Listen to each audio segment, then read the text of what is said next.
کمانډویانو یو ځل بیا پر طالبانو ډیر سخت ناتار جوړ کړی دی. کندهار کې شپږ نوي طالبان وژلي دي. ملي دفاع وزارت وایي تېره ورځ دفاعي او امنیتي ځواکونو د هوایی قواو په ملاتړ د کندهار ولایت ژړۍ، ډنډې پټان او پنجوایي ولسوالیو کې پر ترهګرو طالبانو باندې عملیات ترسره کړل، چې په پایله کې شپږ نوي طالبان ووژل شول او نور سخت ټپیان شول.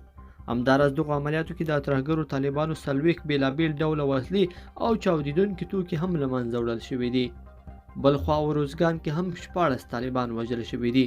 ملي دفاع وزارت وایي تېره ورځ دفاعي او امنیتي ځواکونو د هوایي قواو په ملاتړ د اروزګان ولایت دهراود ولسوالۍ کې طالبان په نښه کړل، چې په پایله کې 14 طالبان ووژل شول او 15 نور ټپیان شول. بلخوا ملي دفاع وزارت وایي چې په هرات کې هم 18 طالبانو ته مرګ ژوبله اړولې ده. تېره ورځ دفاعي، امنیتي او کمانډو ځانګړو ځواکونو د هوایي قواو په ملاتړ د هرات ولایت غوریان ولسوالۍ اړوند کې طالبان په نښه کړل، چې په پایله کې 18 طالبان ووژل شول او 8 نور ټپیان شول. بلخوا ملي دفاع وزارت وایي چې په بلخ کې هم 22 طالبان وژلي دي.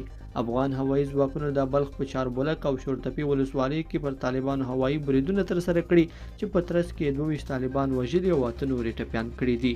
لیدونکو په دې هیله چې دا مطلب به مو تر پایه لیدلی وي. که مو دغه ویډیو خوښه شوې ویډیو لایک کړئ او چینل سبسکرایب کړئ.